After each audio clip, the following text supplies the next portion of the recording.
একটা সন্তান আছে, আমাদেরকে মানুষ বিতর্ক করার চেষ্টা করতেছে, ট্রিটমেন্টটা ঠিক মতো দিচ্ছে না। আমার পরিবার যদি খারাপ থাকে, ভালো খাবার খাইয়ে আমি কি করব? আসিফ মাহমুদের এপিএস মোয়াজ্জেম নাম, উনি কত কোটি টাকা মেরে দিছে। ওই উপদেষ্টা প্যানেলে আজকে যদি আহতদের উপদেষ্টা থাকতো, তো আহতদের কথাগুলো বলতে পারতো। দিচ্ছে না কেন? তাদের যে স্বার্থ, সেই স্বার্থ তারা হাসিল করতে পারবে না। প্রত্যেকটা জুলাই যুদ্ধ হচ্ছে আপনার এই কেউ 19 তারিখ, কেউ 20 তারিখ জুলাই মাসের, কেউ 5 তারিখে 5ই আগস্ট যে গুলিগুলো খাইছে, এটাতে মনে করেন কি যে আপনার একটা মানুষ কতদিন মেডিকেলে থাকতে পারে, একটা মানুষের কতদিন তার ধৈর্য কুলোবে। শুধু একটা যে আমরা একজনে যে সোহান আমার পাশে বসে আছে, ও গুলি খাইছে, ওর ফ্যামিলির ও উপার্জনকারী একা, আমি আমার ফ্যামিলির উপার্জনকারী। এখন আমরা আমাদের ফ্যামিলির উপার্জনকারী হয়ে যদি আমরা একটা না 9 মাস 10 মাস মেডিকেলের বেডে পড়ে থাকি, তাহলে আমাদের যে পরিবার আছে, আমাদের মা বাপ আছে, আমাদের সন্তান আছে, আমাদের ওয়াইফ আছে, আমাদের ফ্যামিলির অবস্থা কেমন হয়? এই জিনিসটা আমাদের যে অন্তর্বর্তীকালীন সরকার, ডক্টর ইউনূস স্যার, উনি কতটা বুঝতেছে এবং ওনাকে কতটা এটা বোঝাচ্ছে মানুষ, এটা আমার বোধগম্য হয় না। এবং আমরা যে এই যে বিষ খাওয়ার কথা বললেন, যে চক্ষুতে বিষ খাইছে, আমরাও বিষ খাইতে পারি না।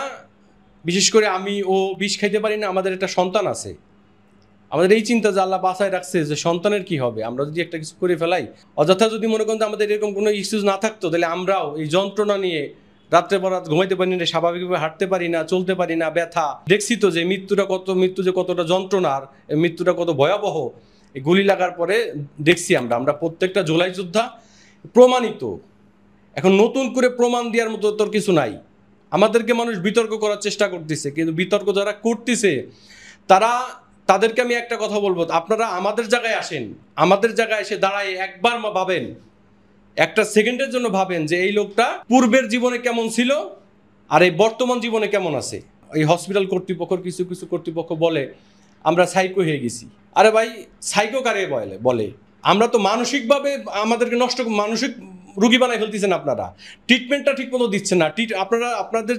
আমাদের যে চাহিদা, আমাদের তো আপনাদের কোনো কিছু চাহিদা নাই। আমাদের চাহিদা তো ট্রিটমেন্ট। আজকে যদি আপনারা আমাদেরকে ট্রিটমেন্ট দিতে পারতেন, আমরা সুস্থ হয়ে আমাদের পরিবার কাছে যাইতে পারতাম। তাছাড়া আমাদের তো এখানে বসে থাকার আমাদের কোনো কাজ না। আমরা সবাই প্রত্যেকটা জুলাই যোদ্ধাই তো কর্মঠে ছিলাম। কেউ না কেউ কোনো না কোনো চাকরি করছে বা কোনো ব্যবসা করছে। তাহলে কেন আমাদের সাথে এরকম কেন? এই ছাত্র জনতা যদি এই সরকার না বসাইতাম, এই সরকার বসতে পারতো? এই যে বড় বড় চেয়ারওয়ালারা, উপদেষ্টারা বিভিন্ন জায়গায় প্রোগ্রাম করে, কোনো উপদেষ্টা কি আসে আমাদেরকে দেখতে যে কোনো মেডিকেলে আমরা কেমন আছি, আমরা খাচ্ছি না কি করতেছি, আমাদের ফ্যামিলি কেমন আছে? হসপিটাল কর্তৃপক্ষ বলে যে আমরা তো ভালো আছি। কোন দিক থেকে? ভালো খাবার দিলে কি ভালো হয়? না, ভালো খাবার দিলে ভালো হয় না। এখানে আমার সাথে আমার পরিবার সর্বদিক থেকে জড়িত আছে।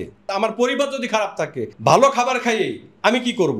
আর কি ভালো খাবার দেয় তারা? তাই এমন করে ভালো খাবার দেয় না যে সেই খাবারটা এই দুপুরে রেখা বিকেলবেলা খাওয়া যায়, এমন ভালো খাবারটা তারা দেয় না। তা আমি এই সরকারের কাছে অনুরোধ করব, আপনারা যারা জুলাই যোদ্ধা আছি, আমাদের দিকে একটু আপনারা তাকান। অন্তত অ্যাটলিস্ট আমাদের দিকে তাকান, আমাদের পরিবারের দিক তাকান। আমাদের পরিবার কেমন আছে, এই জিনিসটা আপনারা একটু ভেবে দেখেন। আপনারা যে উপদেষ্টা, আপনারা আগে কি ছিলেন আমরা তো জানি, এখন আপনাদের কি অবস্থা সেটাও জানি। এই যে আপনার উপদেষ্টা আসিফ মাহমুদই তো না, আসিফ মাহমুদের এপিএস মোয়াজ্জেম নাম, উনি কত কোটি টাকা মেরে দিছে। এক দুর্নীতিবাজরে সরাইতে যে আর এক দুর্নীতিবাজ আমরা বসাইছি। কই ওইখানে তো কোনো উপদেষ্টা, আহত কোনো উপদেষ্টা নাই। ওই উপদেষ্টা প্যানেলে আজকে যদি আহতদের উপদেষ্টা থাকতো, সেই উপদেষ্টাই বলতে পারতো, আহতদের কথাগুলো বলতে পারতো যে না, আমার আহত ছেলেরা আছে, আহত ভাইরা আছে। আমাদের ভিতরে কি নাই এরকম শিক্ষিত গ্র্যাজুয়েশন পারসন? নাই, অবশ্যই আছে। দিচ্ছে না কেন? তাদের আখের নষ্ট হয়ে যাবে, তাদের যে স্বার্থ, সেই স্বার্থ তারা হাসিল করতে পারবে না। শুধু এই কারণেই তারা এই কথা করতেছে না। এই যে বিভিন্ন রাজনৈতিক দল তৈরি করতেছে, কোন রাজনৈতিক দল আমাদের খোঁজ খবর নিচ্ছে? এমনি সাধারণ মানুষ রাস্তাঘাটে চলতে গেলে পারা যদি শোনে জুলাই যোদ্ধা, তারা খুব অনুতপ্ত হয় যে না, আপনারা দেশের জন্য কিছু করছেন। কিন্তু আমাদের রক্তের উপরে দাঁড়ায় যারা চেয়ারের উপরে বসে আছে, তারা আজকে আমাদেরকে ভুলে গেছে। তারা আমাদেরকে কখনোই মনে রাখে নাই। যদি মনে রাখতো, তাহলে আজকে আমাদের জন্য কিছু করতো।